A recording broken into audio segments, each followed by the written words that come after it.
অবশেষে সেই মেয়েটির বাবাই প্রকাশ করল আসল সত্য। হ্যাঁ দর্শক, চট্টগ্রামের সীতাকুণ্ড ইকো পার্কে 7 বছরের ছোট্ট শিশু জান্নাতুল ইরার সাথে আসলে কি ঘটেছিল, আর কেনই বা তাকে এত ভয়ঙ্কর একটা পরিণতির শিকার হতে হলো, সেই পেছনের আসল কারণটা এবার সামনে নিয়ে এলেন স্বয়ং তার বাবা। এতদিন আমরা শুধু জানতাম যে শিশুটির উপর চরম নিষ্ঠুরতা হয়েছে, কিন্তু কেন, কি তার অপরাধ ছিল? সেই উত্তরটা শুনলে আপনার নিজের চারপাশের মানুষগুলোর প্রতি বিশ্বাস চিরতরে উঠে যাবে। সাম্প্রতিক সময়ের সবচেয়ে চাঞ্চল্যকর এবং হৃদয় বিদায়ক যে ঘটনাটি ঘটেছে তা পুরো দেশকে স্তব্ধ করে দিয়েছে। তা হলো শিশু ইরার ঘটনা। আপনারা নিশ্চয়ই খবরটি এর মধ্যেই গণমাধ্যম বা সোশ্যাল মিডিয়ায় দেখেছেন। গত 1 মার্চ সকালবেলায় এই ঘটনাটি ঘটেছে। একটি ছোট্ট অবুঝ শিশু, যার বয়স মাত্র 7 বছর, সে একা একা সীতাকুণ্ড ইকো পার্ক থেকে হেঁটে বেরিয়ে আসছিল। কিন্তু তার শরীরের অবস্থা এতটাই গুরুতর ছিল যে কেউ দেখলে শিউরে উঠবে। গলার কাছে মারাত্মক ও গভীর আঘাত, সারা শরীর রক্তে ভিজে একাকার হয়ে আছে। এই চরম সংকটাপূর্ণ অবস্থাতেও বাঁচার কি তীব্র আকুতি নিয়ে সে হেঁটে লোকালয়ে ফিরে এসেছিল। কিন্তু ভাগ্যের কি নির্মম পরিহাস, গত 3 মার্চ মঙ্গলবার ভোরে চট্টগ্রাম মেডিকেল কলেজ হাসপাতালে চিকিৎসাধীন অবস্থায় ছোট্ট ইরা না ফেরার দিশে চলে যায়। কিন্তু পুরো দেশের মানুষের মনে এখন একটাই প্রশ্ন ঘুরপাক খাচ্ছে, এত ছোট এত নিষ্পাপ একটা শিশুর সাথে কার কি শত্রুতা থাকতে পারে? কেন তাকে এমন চরম আঘাত করা হয়েছিল? এই রহস্যের জট এবার খুলেছে। আর এই ঘটনার মূল হোতা আবু শেখকে গ্রেপ্তারের পর বেরিয়ে এসেছে আরও চাঞ্চল্যকর সব তথ্য, যা যে কোনো সুস্থ মস্তিষ্কের মানুষকে ভাবিয়ে তুলবে।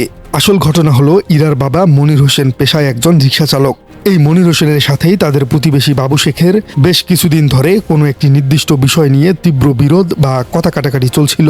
বয়স্ক মানুষদের মধ্যকার এই ব্যক্তিগত শত্রুতা, এই রাগ, এই ক্ষোভ, আর সেটারই চূড়ান্ত বলি হতে হলো এই নিষ্পাপ শিশুটিকে। ভাবা যায় এমনটা। বাবার উপর থাকা আক্রোশ আর জেদ মেটাতে পাষণ্ড শেখ টার্গেট করে বসে সেই ছোট্ট হীরাকেই। ঘটনার দিন সকালে বাবু শেখ খুব ঠান্ডা মাথায় একটি ভয়ঙ্কর পরিকল্পনা করে। সে খুব ভালো করেই জানতো ছোট্ট বাচ্চাটা কি পছন্দ করে, তাই মাত্র কয়েক টাকার চকলেটের লোভ দেখিয়ে সে ইরাকে নিজের সাথে ফুসলিয়ে নিয়ে চলে যায়। হাত ধরে তাকে নিয়ে যায় সীতাকুণ্ড ইকো পার্কের ভেতরের নির্জন পাহাড়ের দিকে। সেখানে যাওয়ার পর বাবু শেখ শিশুটির উপর অকথ্য ও পাশবিক আচরণের চেষ্টা চালায়। ছোট্ট শিশুটি যখন ভয় পেয়ে বাঁচার জন্য চিৎকার শুরু করে, তখন ওই পাষণ্ড বাবু শেখ তার গলায় অত্যন্ত ধারালো কিছু দিয়ে মারাত্মকভাবে আঘাত করে।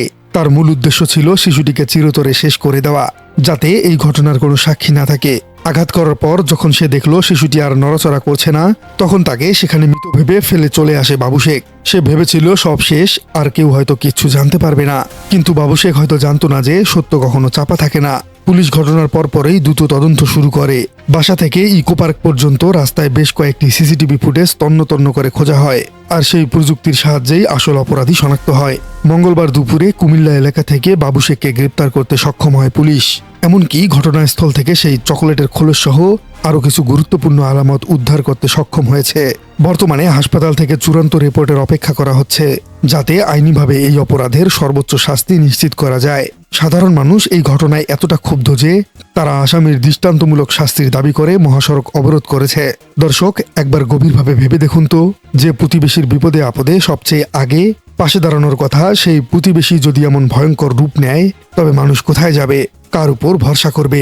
বাবার সাথে শত্রুতার জেরে 7 বছরের বাচ্চার উপর এই নিষ্ঠুরতা আমাদের সমাজের কোন অন্ধকার রূপটিকে চোখে আঙ্গুল দিয়ে দেখিয়ে দিচ্ছে? কমেন্টে জানিয়ে দিন আপনার মূল্যবান মতামত। আর আপনার রাজনীতি চ্যানেলে নতুন হয়ে থাকলে চ্যানেলটি সাবস্ক্রাইব করার অনুরোধ থাকলো। দেখা হচ্ছে পরবর্তী কোনো ভিডিওতে।